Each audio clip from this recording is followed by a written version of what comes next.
आजकल हमारा देश एक महामारी से जूझ रहा है, पूरा विश्व जूझ रहा है। ग्लोबल पैंडेमिक चल रही है कोरोना वायरस की। और ऐसा लग रहा है कि जो हम लोगों ने आशा किया था कि इसे एक मिनिमम लेवल पे रोक सकेंगे, तो थोड़ी सी स्थिति आउट ऑफ कंट्रोल हो गई है। काफ़ी हॉटस्पॉट बन गए हैं। दिल्ली में 80 हॉटस्पॉट बन गए हैं, इंदौर, यूपी में, लखनऊ, मुंबई का हाल बहुत ही खराब है। तो हम लोग मिलजुल कर लड़ रहे हैं और आशा है कि जल्द ही इससे हम लोग निजात पा लेंगे।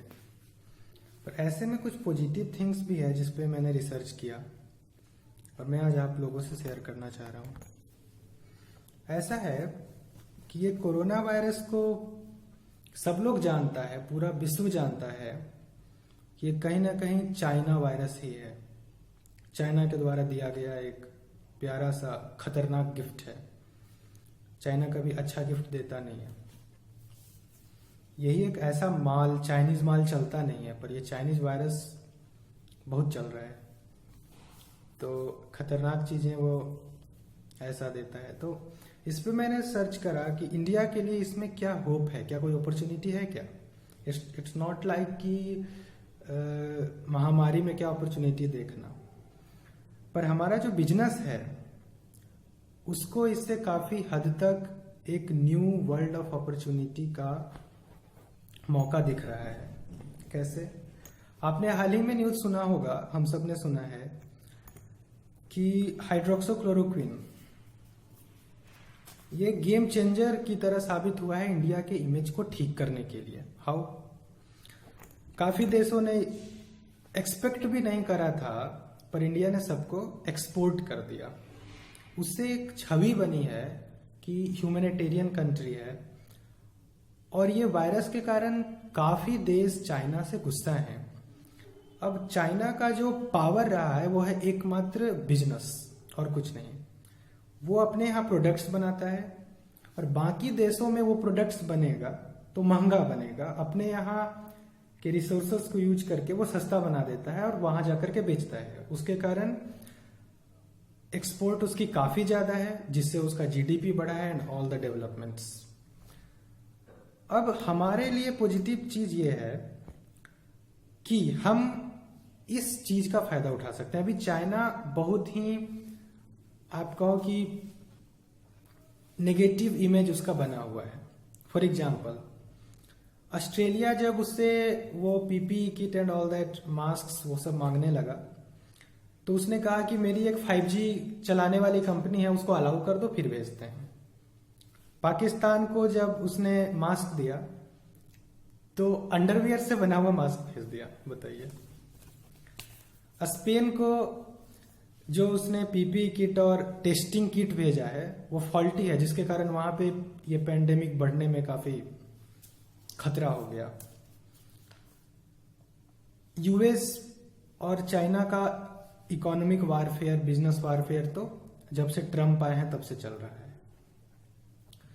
यूनाइटेड किंगडम भी, ब्राजील भी, सारे ऑलमोस्ट बहुत सारे ऐसे देश हैं जिससे चाइना का बहुत बड़ा बिजनेस चलता है। वो चाइना से गुस्सा है अभी, और ये गुस्सा रहेगा। कोरोना जब तक है तब तक रहेगा और उसके अगले 6 महीनों तक रहेगा।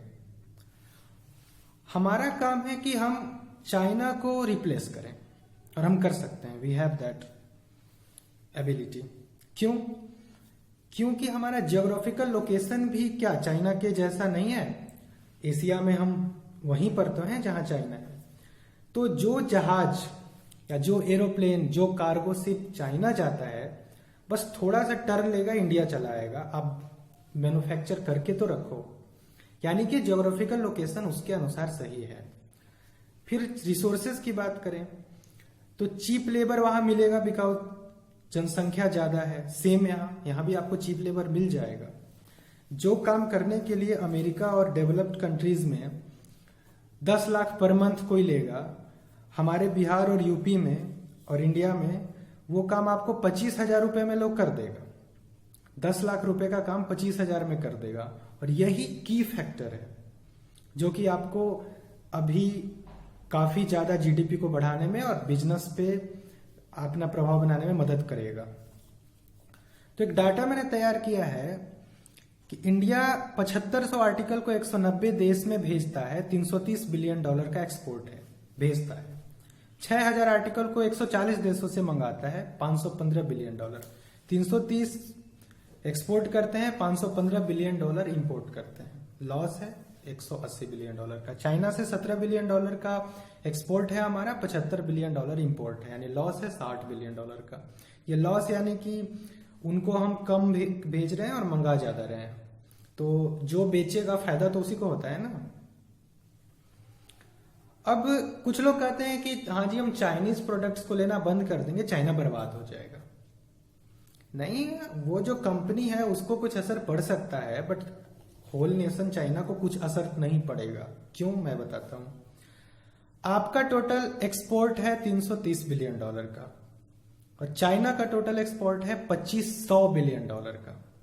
300 2500, तो वो भूल जाइए कि आप अपने यहां उसकी चीजें खरीदना बंद करके, अच्छी बात है पर उसका कुछ नहीं होने वाला है। अभी की जो स्थिति है वो 2500 बिलियन डॉलर एक्सपोर्ट कर रहा है, तो उसको आपके इंडिया को वो एक्सपोर्ट करता है 75 बिलियन डॉलर। आप उतना रोक कर भी क्या कर लेंगे, आपको उसको रिप्लेस करना होगा। अमेरिका जो है, जो कि अभी चाइना से लड़ाई युद्ध स्तर पे उनका चल रहा है, 420 बिलियन डॉलर चाइना से अमेरिका में प्रोडक्ट्स आते हैं। जापान 150 बिलियन डॉलर मंगाता है, ताइवान 55 बिलियन डॉलर मंगाता है, हांगकांग 280 बिलियन डॉलर मंगाता है, ब्राजील, अभी आपने सुना होगा कि ब्राजील के प्रधानमंत्री बोले हैं कि इंडिया का जो हाइड्रोक्सीक्लोरोक्विन है वो एक संजीवनी बूटी की तरह है। अच्छी बात है। तो अभी जब संकट की स्थिति में हम मदद कर रहे हैं, तो अगले 10 सालों तक आप इसको भुना सकते हो। ब्राजील में 34 बिलियन डॉलर चाइना से जाता है और लंदन में यानी यूके में 65 बिलियन डॉलर जाता है, ऑस्ट्रेलिया में 50 बिलियन डॉलर जाता है। ओवरऑल हम देखें कि 2500 में आपके जो ऐसे कंट्रीज हैं जो कि चाइना से भागना चाहते हैं या चाइना से ये बिजनेस को कम करना चाहते हैं, वो चाहते हैं क्योंकि एक सेंस ऑफ इनेमिटी आई है और उसका वो लोग सब इंडिया पर देख रहे हैं, बिकॉज सारा चीज फिट बैठता है। अगर इंडिया उनको अवेल कराता है तो they will love to come to India. तो 2500 बिलियन डॉलर जो उसका टोटल एक्सपोर्ट है, उसमें वो कंट्रीज को हम लोग देखें तो ओवरऑल 1200 बिलियन डॉलर का जो बिजनेस है उनका, वो इंडिया की ओर शिफ्ट हो सकते हैं। और इस 1200 बिलियन डॉलर में क्या 60% भी हम लोग कवर अप नहीं कर सकते हैं क्या? कर सकते हैं, यानी कि 720 बिलियन डॉलर। तो चाइना का 720 बिलियन डॉलर को आप रिप्लेस कर सकते हो, बहुत बड़ा अपॉर्चुनिटी है। और भी ऐड करेंगे, ये तो सिर्फ चाइना का हुआ, बाकी बहुत सारे कंट्रीज को आप ऐड करो और खुद भी आपके यहां जितना इंपोर्ट हो रहा है उसको घटाने का प्रयास कर सकते हो। तो ओवरऑल देखा जाए तो ऑलमोस्ट 1000 बिलियन डॉलर का मार्केट इंडिया के लिए ओपन है for the coming 10 to 20 years. आपको वो अपॉर्चुनिटी ग्रैब करना है। सरकारी नौकरी के लिए 20 साल और 25 साल लोग खपा देते हैं, जिनको मिल जाता है उनका भाग्य, जिनको नहीं मिलता है वो फिर खेती करते हैं जाकर। आप बिजनेस के बारे में क्यों नहीं सोचते हो? सोचो, इंडिया के पास 1000 बिलियन डॉलर की प्रोडक्ट्स को बनाने का मार्केट खुला हुआ है। प्लस माइनस समथिंग हो सकता है, बट इट इज $1000 अप्रॉक्स। और आप देखो कि किस तरह की चीजें बनती हैं, क्या है जो कि एक्सपोर्ट करना चाहिए, करना होगा हम लोग को। तो ये है एग्रीकल्चरल प्रोडक्ट। अब आप बताइए, एग्रीकल्चर, हमारे किसानों की हालत खराब है, लोग सुसाइड कर रहे हैं। आप थोड़ा टेक्नोलॉजी यूज करो, उनके एग्रीकल्चरल प्रोडक्ट्स को वो मार्केटिंग करके जब आप इस तरह से इंटरनेशनल मार्केट में एक्सपोर्ट करेंगे तो उनकी भी हालत सुधरेगी। उनकी जो आय दोगुना करने की बात करते हो वो हो जाएगा। तो उससे भी इनका रिलेशन है। देखो, electrical product, vehicle, Organics, iron and steel and like this. यानी ऐसी चीजें का एक्सपोर्ट इंपोर्ट चल रहा है दुनिया में जो कि इंडिया बहुत ही आसानी से बना सकता है। बनाने वाले लोग बेरोजगार बैठे हुए हैं। The fact is this, engineers यहाँ इतने पैदा हो रहे हैं और सबको सरकारी नौकरी चाहिए। भाई सरकारी नौकरी इतना खाली ही नहीं है तो कैसे मिल जाएगा? सबको चाहिए, हमरो चाहिए, एवरीवन वांट सरकारी नौकरी। और सरकार से कहो कि दे दो, भाई उसका एक लिमिटेशन है, उतना देगा, पर आप जितना इंजीनियर प्रोड्यूस कर रहे हो सबको नहीं देगा। फिगर्स है, डाटा है, आप कितनों माथा पटकते रह जाओ कि गवर्नमेंट हमको जॉब नहीं दे रहा है, पर सबको नहीं दे सकता है, बात इसमें कोई शंका नहीं है। प्राइवेट इंडस्ट्री शुरू करना पड़ेगा और उसी से एम्प्लॉयमेंट जनरेट होगा, तभी सबको एम्प्लॉयमेंट मिलेगा। आप एक्सपेक्ट करते हो गवर्नमेंट सबको दे दे, सबको नहीं दे सकता है, क्लियर कट नहीं दे सकता है, क्योंकि उतनी जॉब उसके पास है ही नहीं। जितनी है उतनी देगा, उसमें जिनको लग जाएंगे ठीक है, जो बच जाएंगे उनको नहीं लगेगा। That's the fact. 5 गिलास पानी है और 100 पीने वाले हैं, तो 5 को आधा आधा करके 10 में बांट दोगे, बाकी 90 लोगों को नहीं मिलेगा, उनको अपना कुआं खोदना पड़ेगा। अभी $1000 बिलियन की कुएं खोदने की मौका आया है, खोदो और पानी पियो, बाल्टी बाल्टी कौन रोकता है। ओके, तो थोड़ा सा आगे बढ़े हम लोग। तो मैंने इंडस्ट्री और मैन्युफैक्चरिंग को सेटअप करने के लिए क्या चाहिए? रॉ मटेरियल चाहिए, चीप लेबर चाहिए और लैंड चाहिए, इकोनॉमिकल सपोर्ट चाहिए। सब हम लोग प्रबंध कर सकते हैं ना।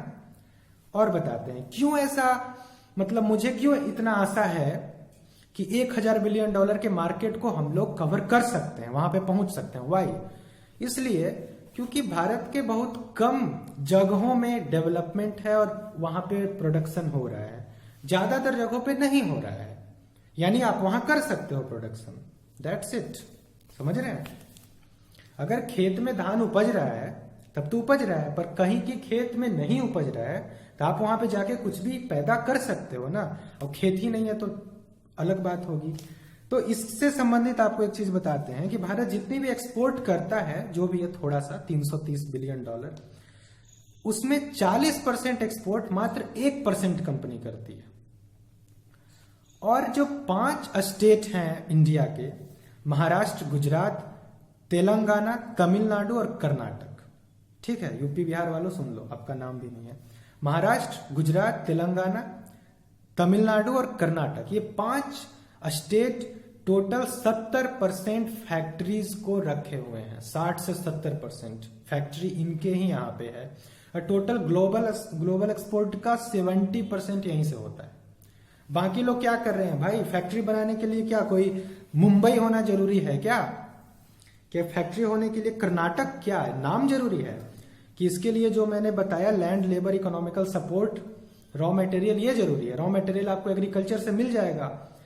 जो बैकवर्ड स्टेट्स हैं, Bihar, UP and all that, आप वहां पे तो रिसोर्सेज का, रॉ मटेरियल का और बहुत ज्यादा प्रबंध होने की फैसिलिटी है, ठीक है, चीप लेबर मिल जाएगा। तो वहां पे फैक्ट्रीज को स्टार्ट किया जा सकता है। आप बिजी हैं कि हाँ जी हम कैसे वोट ले लें, कैसे लोगों को वोट लेने के लिए अब क्या करें, तो दिमाग ही उल्टा है। डेवलपमेंट करने के बजाय कास्ट पे लड़वा रहे हो, क्या कर रहे हो, चलो ये सब तो अलग बात है।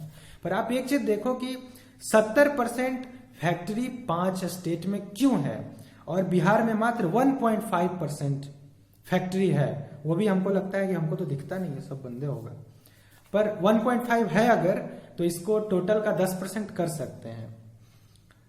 अब ये चीज है, तो अगर हम लोग जो एरिया में अभी डेवलपमेंट नहीं है, फैक्ट्री नहीं है, लेकिन वहां पे हमको लेबर मिल जाएगा, लैंड मिल जाएगा, रॉ मटेरियल मिल जाएगा, तो वहां पे फैक्ट्रीज को क्यों नहीं हम लोग स्थापित करते हैं। और मार्केट है कि भाई प्रोडक्ट बना ले, बिके ही नहीं, तो मार्केट आपका $1000 बिलियन का वेट कर रहा है। आप बनाओ, थोड़ा क्वालिटी सही करो, एक बार बनाओगे, 2 बार बनाओगे, 5वां बार में सही बनने लग जाएगा, चाइना से भी अच्छा बनने लग जाएगा, फिर उन चीजों को लोग खरीदने लगेंगे। वही चीज अमेरिका में बनाएगा तो वो एक प्रोडक्ट का दाम उसको $8000 रखना पड़ेगा, because of all the cost जो कि वहां है। वहां लोग कम पैसा में थोड़े कम करेगा, नहीं करेगा। आप उसको बना करके, प्रॉफिट मार करके, एवरीथिंग करके उसके यहाँ $2000 में दे दोगे या $5000 में दे दोगे, ऐसे उसको 8000 लगेगा, तो आपका खरीदेगा कि नहीं? खरीदेगा। यू विल हैव टू थोड़ा सा हम लोगों को गट्स ऊपर करके थोड़ा ऊपर सोचना पड़ेगा, चीजें करनी होंगी, सब चीज होगा। और इस पे थोड़ा सा मैं ब्रेक करूंगा कि इससे सबसे बड़ा फायदा क्या। $1 बिलियन का मतलब होता है 7,000 करोड़ रुपए, ठीक है। और $1 बिलियन का प्रोडक्ट बनाने में 2 लाख एम्प्लॉयमेंट जनरेट होता है जनरली।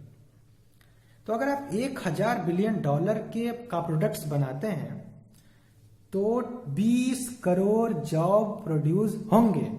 ये डाटा है और ये चीज फिक्स है। अब आप बताओ, ये जो लोग रोते धोते रहते हैं, और यानी कि मैं ये बोल रहा हूं कि आप इंडस्ट्री लगाओ और इस मार्केट को कवर करो, चाइना को रिप्लेस करो, $1,000 बिलियन के पास पहुंचने का प्रयास करें। 20 करोड़ एम्प्लॉयमेंट जनरेशन का मौका है और वो आपका वेट कर रहा है। हमारे जो यूथ्स हैं, एक स्टार्टअप इंडिया का हम नाम सुने हैं, इसका पूरा अच्छे से मुझे पता नहीं है, पर ऐसे और भी गवर्नमेंट स्कीम लॉन्च होने चाहिए कि प्राइवेट सेटअप्स को करने में मदद करे। और आप देखो कि इन चीजों को करके आप एम्प्लॉयमेंट 20 करोड़ जनरेट कर सकते हो। जीडीपी में सीधे सीधे 1,000, ये जो भी है सीधे जीडीपी में ऐड होगा, तो 5 ट्रिलियन इकोनॉमी कहते हैं, तो उसके लिए बहुत 5 गुना मेहनत करोगे तब 5 ट्रिलियन इकोनॉमी में पहुंच पाओगे। तो ये उस पर भी आपको मदद करेगा। और जो इनडायरेक्टली रूप से कनेक्टेड है, agricultural sector and all that, उनको भी मदद मिलेगा इससे। तो ये एक पॉजिटिव चीज है जो कि हमें देखना होगा और हमारे पास ये मौका है। आप इस पर काम करें और विश्वास करें कि आने वाले समय में भारत काफी ज्यादा डेवलप करने वाला है। अगर हम लोग सही ट्रैक पे रहे तो एम्प्लॉयमेंट की और पॉवर्टी की चीजें काफी, वो प्रॉब्लम काफी हद तक सॉल्व हो सकता है। 20 करोड़ जॉब जब आने की संभावना जहां है, आपका सारा प्रॉब्लम ही सॉल्व कर देगा।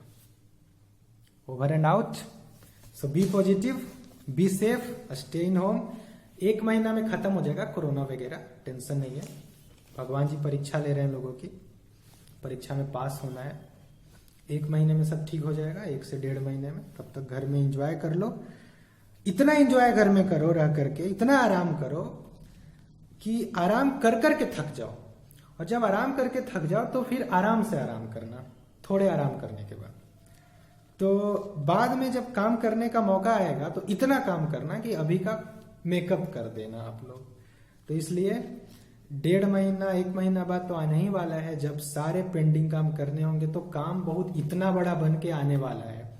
तो अभी आराम कर रहे हो, खुशनसीब हो, आराम करके खुशनसीब समझो अपने आप को। Thank you. Over and out. जय हिंद, जय भारत।